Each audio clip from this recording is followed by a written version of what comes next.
अवधूत चिंतन श्री गुरुदेव दत्त श्री स्वामी समर्थ. नमस्कार सर्वांना. आज आपण नागपंचमी या सणाबद्दल माहिती घेणार आहोत. नागपंचमी हा सण श्रावण महिन्यातील शुक्ल पक्षाच्या पंचमी दिवशी साजरा केला जातो. यावर्षी तो 9 ऑगस्ट रोजी साजरा करणार आहोत आपण. ज्यांना कुणाला कुंडलीमध्ये कालसर्प दोष असेल, सर्पदंश भय असेल, अशा व्यक्तींसाठी हा सण म्हणजे पर्वणीचाच आहे. कारण या दिवशी नागदेवाची पूजा केल्याने त्यांच्या कुंडलीतील कालसर्पदोष हे कमी होतात. आपल्या संस्कृतीने पशु पक्षी वृक्ष वनस्पती सर्वांशी आत्मीयतेने जोडण्याचा प्रयत्न केला आहे. आपल्या इथे गायीची देखील पूजा होते. वटसावित्रीमध्ये वडाच्या झाडाची पूजा होते. मग नागपंचमी दिवशी नागाची पूजा का केली जाते हे आपण जाणून घेऊया. भारतीय संस्कृतीत नागांची पूजा अनेक प्रकारे केली जातात. जसे शिवशंकर आपल्या गळ्यामध्ये नाग धारण करतात. भगवान विष्णू शेषनागाच्या शय्येवर पहुडलेले असतात. गणपतीच्या कमरेस बंद म्हणून नागच असतो. असे नागाची वेगवेगळे रूपामध्ये आपण पूजा करतो. मग नागाची कथा काय आहे? तर पौराणिक कथानुसार नाग हे कश्यप व कद्रुप यांचे पुत्र आहे. यातील अष्टनाग प्रसिद्ध आहेत. जसं की आहेत अनंत, वासुकी, पद्म, महापद्म, तक्षक, कर्कोटक, शंख आणि कुलिक, ज्याला कालिया म्हणतात. तर ते प्रजेला त्रास देऊ लागले तेव्हा ब्रह्मदेवाने त्यांना शाप दिला की तुम्ही तुमच्या सावत्र भावाकडून म्हणजेच गरुडाकडून मारले जाल व जनमेजयाचे सर्पचत्रात तुमचा नाश होईल. तर जनमेजय यांनी ज्यावेळेस नागयज्ञ केला त्यावेळेस सर्व सृष्टीतील विविध प्रकारची नाग त्या यज्ञामध्ये येऊन भस्म होऊ लागली. अशावेळी आस्तिक ऋषींना त्या नागांबद्दल दया आली. मग आस्तिक ब्राह्मण ऋषी जे आहेत त्यांनी विविध प्रकारे पूजा अर्चना करून जन्मेजयांचे मन प्रसन्न करून घेतले व त्यांना वरदान मागितले की तुम्ही नाग योनीला सर्व नागांना अभय द्यावे. तर अशा प्रकारे जन्मेजयाकडून होणारा नागयज्ञ हा थांबवण्यात आला व सर्व सृष्टीतील नागांना अभय देण्यात आले. तोच हा दिवस. आणखी एक आख्यायिका सर्वांनाच माहीत आहे आपल्या भगवान श्रीकृष्णांची. यमुनेच्या डोहात कालिया नावाचा महाविषारी सर्पनाग होता. त्याच्या साध्या फुत्काराने सुद्धा सर्व काही भस्मसात होई. भगवान श्रीकृष्णांनी कालिया नागाला हरवले व गोकुळातील लोकांचे रक्षण केले. तो दिवस म्हणजे हाच नागपंचमीचा दिवस.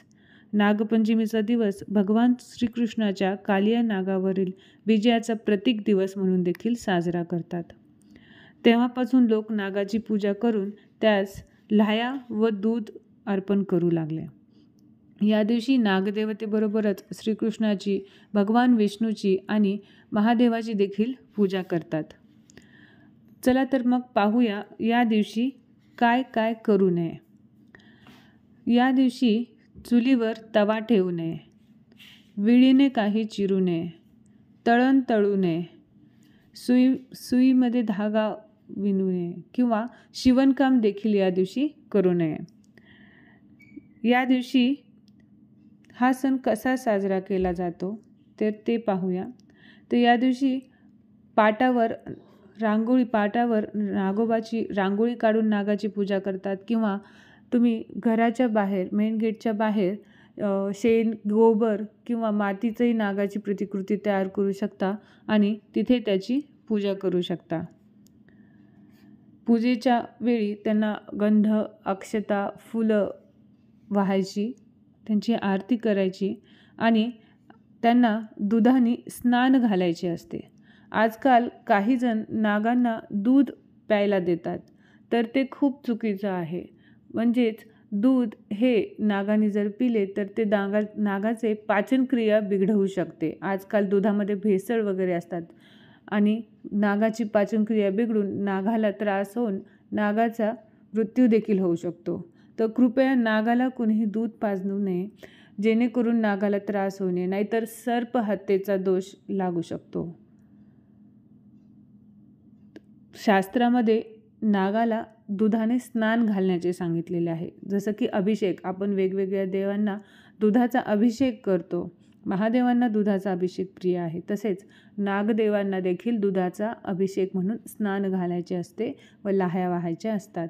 तर हे कृपा करून सर्वांनी लक्षात ठेवावे.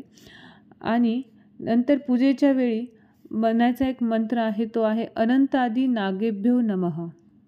अनंतादि नागेभ्यो नमः किंवा ओम श्री नागदेवताये नमः हा मंत्र तुम्ही म्हणू शकता. या दिवशी स्वयंपाकघरात पुरणाचे उकडलेले कानवले किंवा साखर खोबऱ्याचे कानवले उकडीचेच बनवायचे असतात, तळण तळायचं नसतं. ते त्यांना नैवेद्य म्हणून आपण दाखवू शकतो. नागांचा आणखी एक गुण म्हणजे ते शेतांची राखण करतात. उंदीर, घूस इत्यादी शेतात येऊ देत नाहीत. हे सुद्धा त्यांचे एक उपकारच आहे. तर अशावेळी आपण जेव्हा केव्हा नागाची पूजा करू तर नागातला विषपणा सोडून चांगुलपणा देखील आपण पाहावा, ही आपली संस्कृती आपल्याला शिकवते. हा सण साजरा करण्यासाठी महिलांनी सकाळी उठून घर स्वच्छ करावे आणि या दिवशी पहा, मुहूर्त जो आहे या तिथीचा तो आहे सकाळी 8:15ला सुरू होऊन दुसऱ्या दिवशी 6:09 संपणार आहे. परंतु दुपारी 12:36 पासून पूजेचा मुहूर्त आहे आणि तिथून पूर्ण दिवसभर तुम्ही केव्हाही पूजा करू शकता. संध्याकाळी प्रदोष समयी केलेली पूजा अतिउत्तमच. या दिवशी महिला छानपैकी तयार होऊन आमच्याकडे कसे सण हा साजरा केला जातो ते सांगतात. आमच्याकडे महिला वर्ग लहान वयापासून मोठ्या वयापर्यंतचे सर्व महिला मंडळी ह्या छानपैकी तयार होतात आणि झाडांना मोठे मोठे झोके बांधण्यात येतात. तर ह्या दिवशी हा सण झाडांना झोके घेऊन मनमोकळेपणाने जोरजोरात झोके घेऊन आनंद उत्सवाने साजरा केला जातो. त्या व्यतिरिक्त काही महिला ह्या एकमेकांचे हात धरून गोल बनवतात आणि भुलई खेळतात. त्याला फेर धरणे असे म्हणतात. भुलई खेळत विविध आध्यात्मिक गाणे म्हणत त्यांनी हा खेळ नाचत गात आनंदाने हा दिवस साजरा केला जातो. तर अशा प्रकारे नागपंचमीचा सण हा साजरा केला जातो. तर तुम्ही देखील तुमच्याकडे नागपंचमीचा हा सण साजरी करा. नागपंचमीच्या दिवशी ज्यांना नागाचे दर्शन होते त्यांचे जे काही कुंडलीतले नागदोष असतील किंवा कालसर्पदोष असतील हे कमी होतात. त्या दिवशी नागोबाची पूजा अर्चा केल्याने सर्व दोष कमी होतात. तर नागोबाची पूजा करा. आजकाल शहरामध्ये नागोबा किंवा प्रात्यक्षिक नाग बघायला भेटत नाहीत, त्यामुळे आपण त्याची प्रतिकृती तयार करून त्याची देखील पूजा करू शकतो. आणि त्यानंतर मात्र सर्वांनी नागोबाला, नागदेवांना विनंती करायची आहे की हे नागदेवता, कृपा करून तुम्ही आमच्या मागे जर काही कुंडलीमध्ये जे सर्पदोष असेल, कालसर्पदोष असेल किंवा जो सर्पदंशचा भय असेल त्यापासून ते दूर करावे आणि त्यापासून आमचे रक्षण करावे.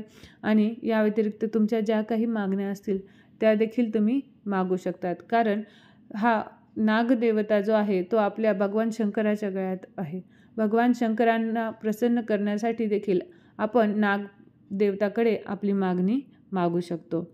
तर अशा प्रकारे तुमच्या ज्या काही इच्छा आहेत त्या देखील तुम्ही नागदेवतेला मागू शकता. आणि भाऊ म्हणून, भावाचे प्रतीक म्हणून नागदेवता हे वरदान, तुमची इच्छापूर्तीचे वरदान तुम्हाला देण्याचे त्यांना तसे वर भेटलेले आहे.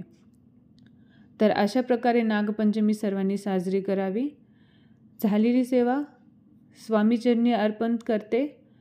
अवधूत चिंतन श्री गुरुदेव दत्त. श्री स्वामी समर्थ. स्वामींच्या कृपेने, त्यांच्या कृपाआशीर्वादाचा प्रकाश हा सर्वांच्या आयुष्यात राहो, ही स्वामींना विनंती. श्री स्वामी समर्थ.